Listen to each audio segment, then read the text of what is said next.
You're right, guys. Beautiful sunny day today. Something we don't get much of in England, but here in Somerset today, it's incredibly bleeding hot, very humid. Went out for a walk this morning, absolutely killed me, but it was worth it. Yeah, felt great afterwards. Just very, very hot. You know, that's what we do. We complain about the weather in this country, but no, it's great. It's so nice to have the sun. Anyway, you're not here for the weather update, so welcome back to Project Rebuild 2022, and this is going to be a new chapter in Project Rebuild for another console that I'm collecting for. And this was a console, as you can see from the title, it's the PlayStation, the PS1. A console that I wasn't going to collect for until I completed my Xbox collection. I was going to get all the OG Xbox done, then I was going to start on the PS1. But that doesn't happen, does it? Basically what happened was a game came up on auction, it was coming to an end, and I thought, I'll have a punt on that, I'll throw a bid on it. If I win it, great. And then I'll see if I want to continue to buy more games, or I'm going to wait till the OG's done. If I don't win it, it's no big deal. But of course, I won it, and it just snowballed. And I haven't gone crazy. I'm doing the same as the OG, I'm just sitting there, biding my time, finding the right deals, trying to pay as little as possible as well, which is going quite well at the moment. And I've been doing one on auctions, which is something I don't normally do. I prefer buying now. It's a lot easier than waiting a week and then losing the auction. But it's gone well. And I've picked up a good amount of games over a few months now. I think it's 2-3 months on that since I started. It's been a while since I first got that game. So, as I say, like the OG, I'm just taking my time, finding the best deals, getting the games I want in the nicest condition I can possibly find them. And with PS1, it can be tough because of the cases being quite brittle. You normally get cracks in the front and back, or the hinges will be broken, or the bit that holds the disc in place can sometimes have the teeth missing. So there's all these things, but it is what it is, and it's not that difficult to replace cases, thank God. You can just get a really cheap, rubbish sports game or something and just replace the case that way.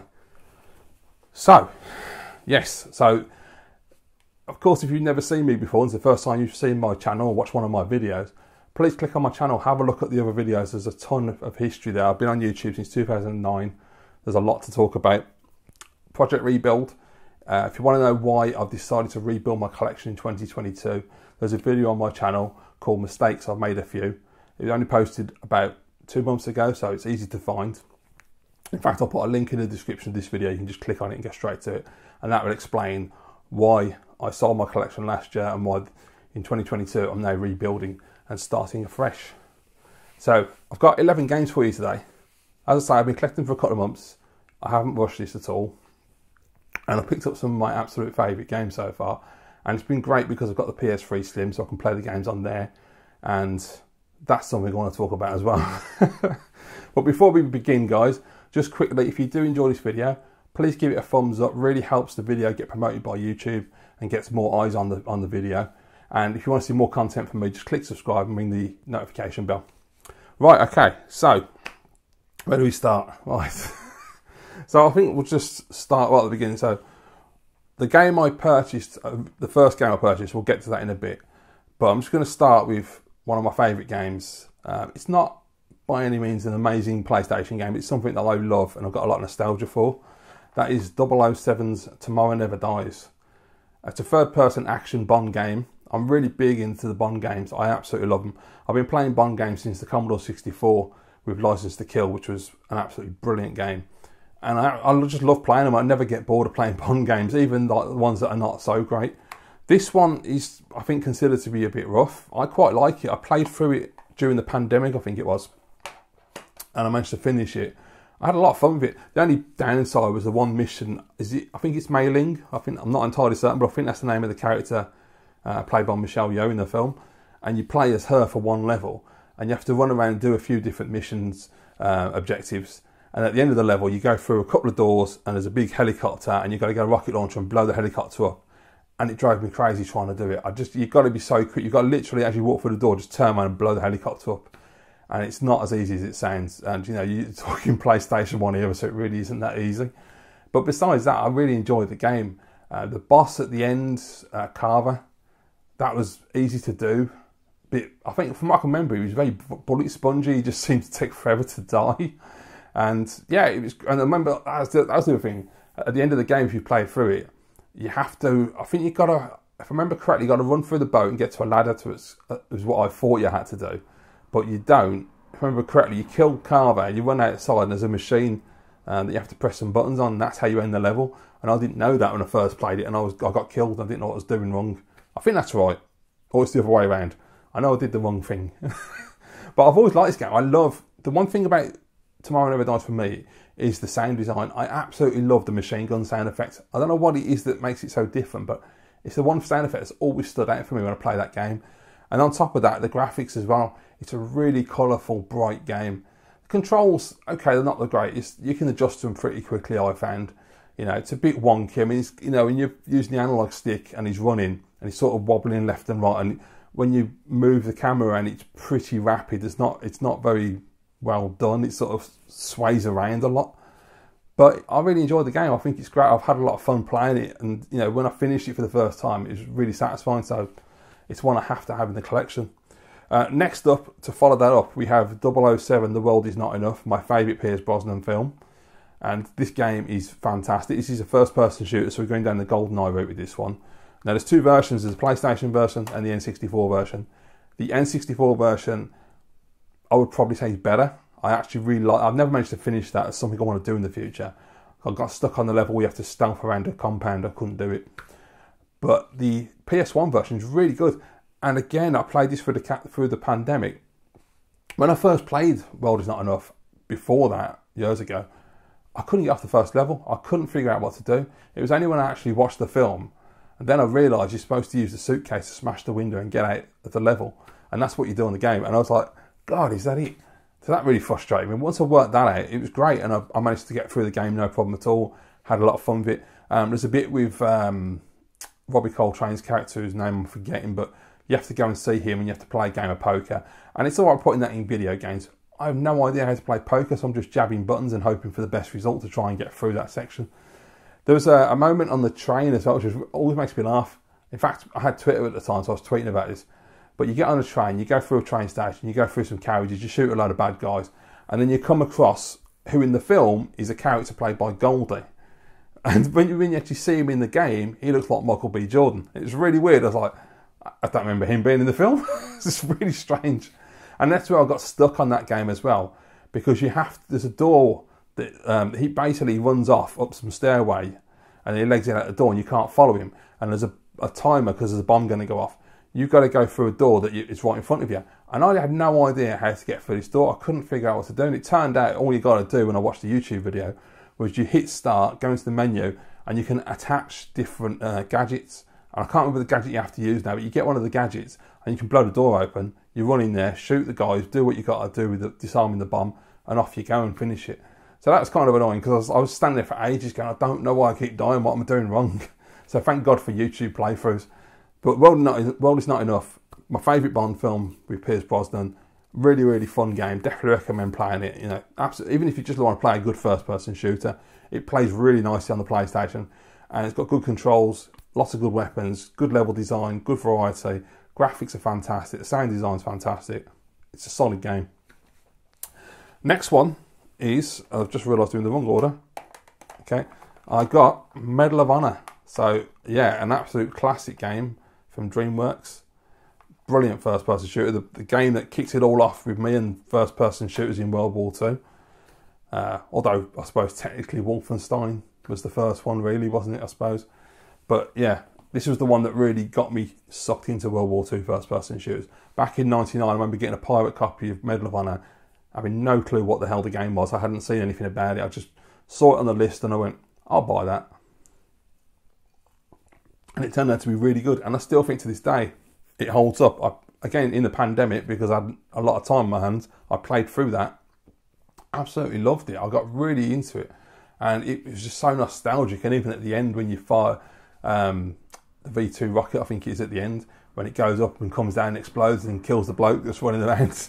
There's just some really cool humour in the game, as well as being really serious and treating the war with respect that it deserves.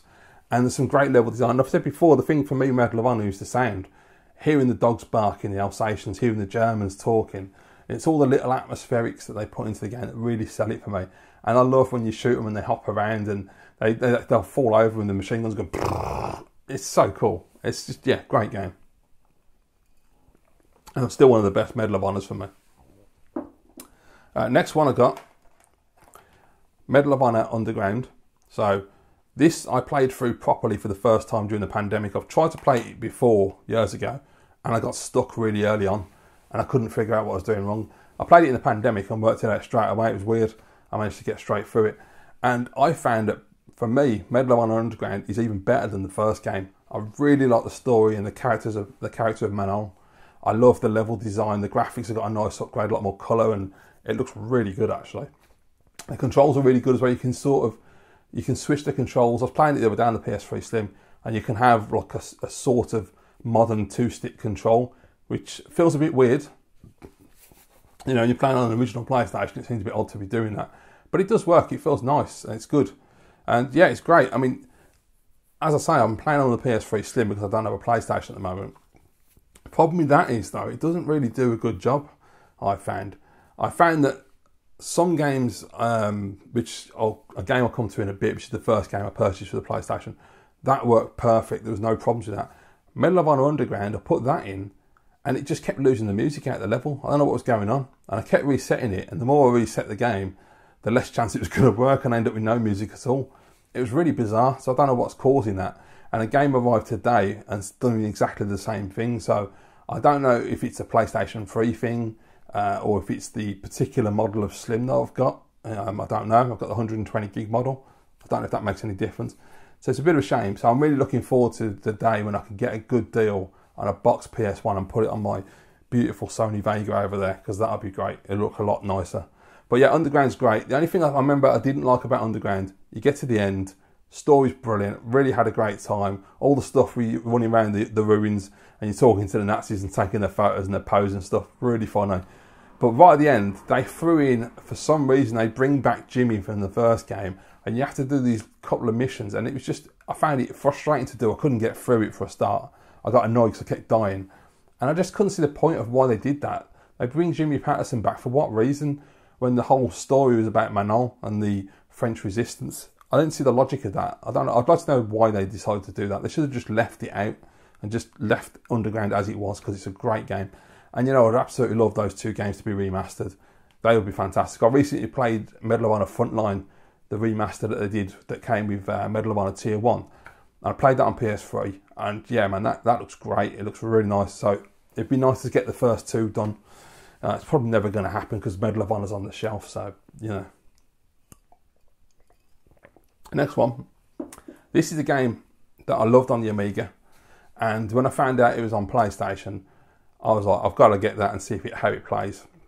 And that's something I find really good about PlayStation as well.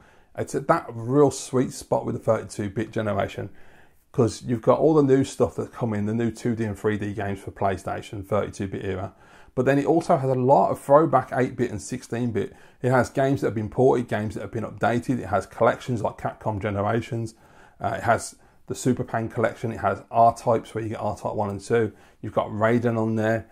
You know, you've got Castlevania Chronicles.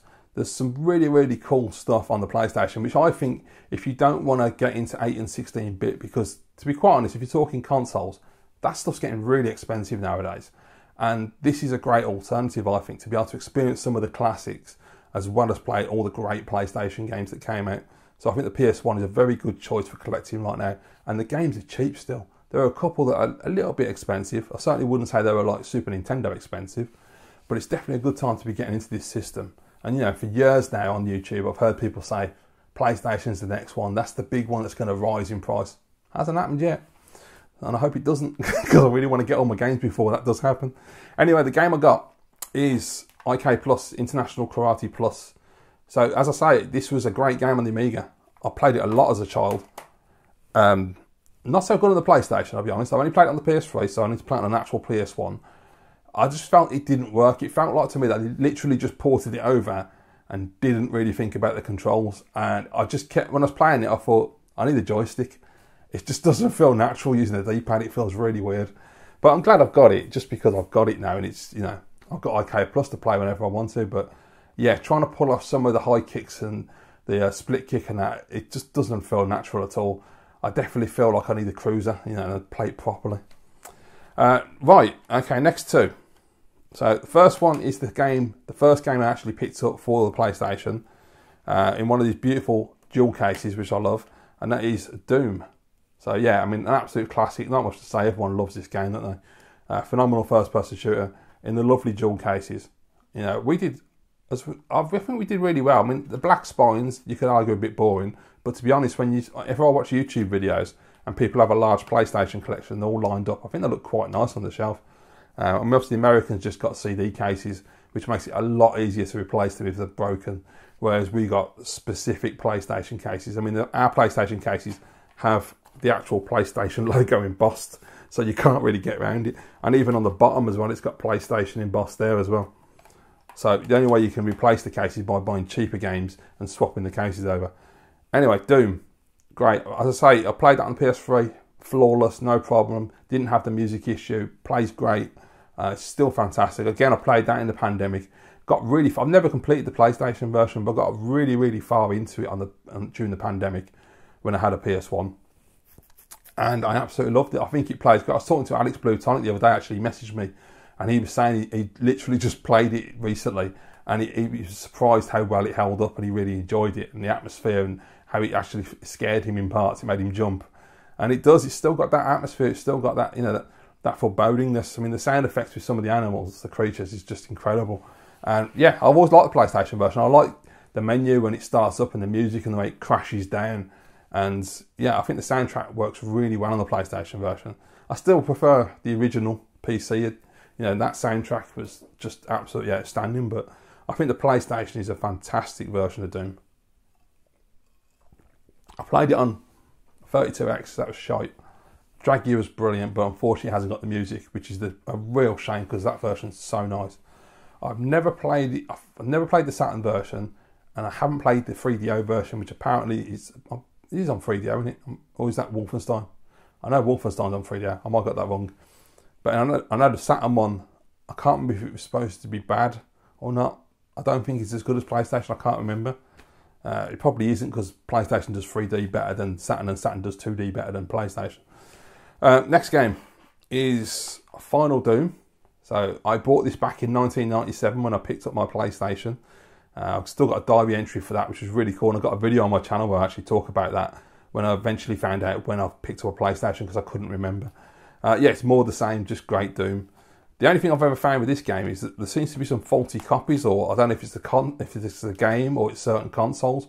But when you get the Williams logo and it's booting up, some copies it freezes. And I don't know if that's because when I had that happen last time, I had a chipped PlayStation. I don't know if it's to do with being chipped or not. Very weird. And I did have a look online, and going back a few years, there were a lot of discussion on forums about that game and having that issue. So I don't know what causes that. It may just be chipped PlayStations that cause it. I really don't know. Right, next up. Okay. So I've got a couple of racing games. One I wanted because it's nostalgic. I had it at the time. I loved it. The other one I've never played, and I wanted to give it a try. And the one I've never played is V-Rally 1997 or 97 Championship Edition. So I played it on the PS3. Works great. No issues, thank God. It's tough to play. These games generally are, these 3D races on the PlayStation. They can be, like I said earlier, with the camera issue on Tomorrow Never Dies. With this, I feel like the cars can be a bit too floaty and a bit too quick, and I hit the wall quite a lot. But it was good. It was enjoyable, you know. Trying to play it with the D-pad as well, because I don't think it's got analog control. No, it hasn't. So I was playing it with the D-pad, and it's really, really hard to play with the D-pad. So it's a shame I didn't have analog control. But then again, it may have come out before the analog control. I don't remember when that actually came out. Next up is the game that I had back in the day, which is V-Rally 2 Championship Edition, which I love. And I found out recently this has got two versions. It's got a different cover. There's a Championship Edition that has the Dreamcast black cover, and that seems to come in multiple versions. There's the black label, which looks like this with the PlayStation logo at the bottom. There's the Platinum Edition, and then there's another one, which is the one where they have the little squared out artwork, which is Best of Infogrames, which is the one that seems to be the most common. The Black Label one is very hard to get on eBay. It's not coming up at all at the moment. And I don't think I will. I was going to get it, but then I thought, well, do I need it? It's the same bloody game. It's just a variant. I mean, I know it's cheap and I should, but no. So this one, I think it's got, yes, it has. It's got analog control, which is probably why I don't mind playing this. I haven't played it since I picked it up yet. I need to put it in the PlayStation 3 and try it.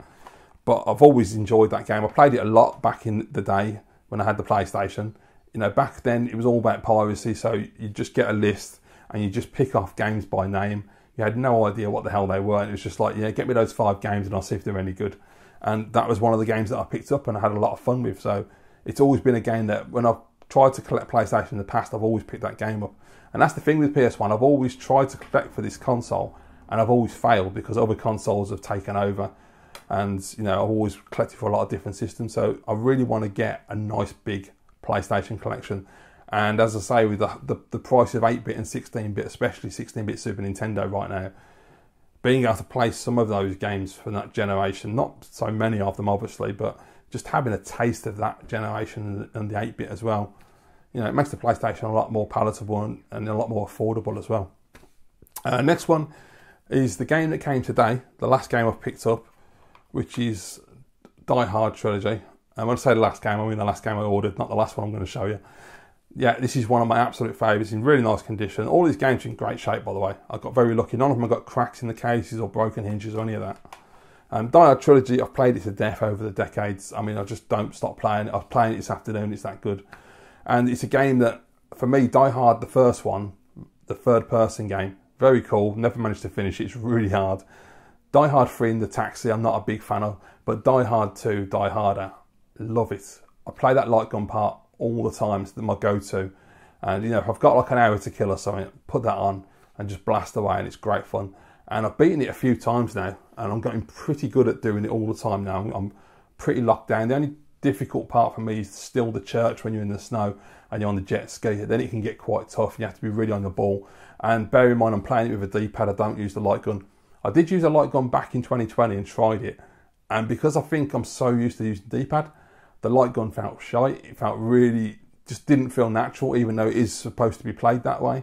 I think I was using the Scorpion light gun. But the D-pad, for me, I'm just so much better playing it with the D-pad, just rolling the D-pad around, shooting and reloading. I absolutely love it. It's such a great game. It's just such an easy game to just kick back with, kill an hour, and just, you know, be satisfied. And the last game to show you is, no surprise, Die Hard Trilogy 2. This one has got a lot of, actually it's got a lot on the back. It's got like 1 player, memory card, analog, vibration, optional controller. In fact, it's got 4 optional controllers. Standard light gun, synchronized light gun, mouse.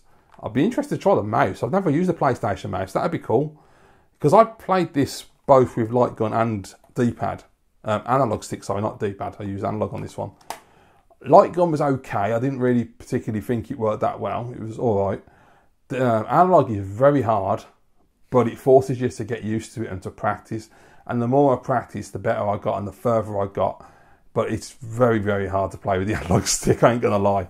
And it's completely different in tone to the first game. Again, you got the same sort of thing. Did I play the third one? I can't remember. Yeah, it's a racing part again. I don't think I played that. But I played the first one, which is again third person, running around shooting everyone. That's cool. Second one is again light gun. But the graphics are completely different. It's a bit more closer to like Area 51, that kind of arcade game, which is a bit weird. And you start getting close to like the Mortal Kombat kind of graphics, and I'm like, don't know about this. But the level design is really fun. It feels really satisfying to play, just as satisfying as the first one. But for me, Die Hard 2 on the original Die Hard trilogy is the absolute best way to play Die Hard on the PlayStation. So there you go. That's 11 games. Yeah. Great start so far. Any more that I get, obviously there will be more videos coming up for Project Rebuild. And that's it at the moment. I'm just sticking with the original Xbox, the PlayStation 1 and the PS3, which the PS3 is very easy to collect for because I've just got to CEX, spend 20 quid and get a nice stack of games. So that one, as you can see, is growing quite quickly and will continue to grow. So yeah, if you want to watch more Project Rebuild videos, just hit subscribe, ring the notification bell. YouTube will let you know when I post them. And if you did enjoy the video, please get a thumbs up, guys. It really does help me a lot. And yeah, looking forward to your comments down below. Let me know what you think of all these games. Any of these your favourites, any memories, you know. So thanks for watching, and I'll see you next time.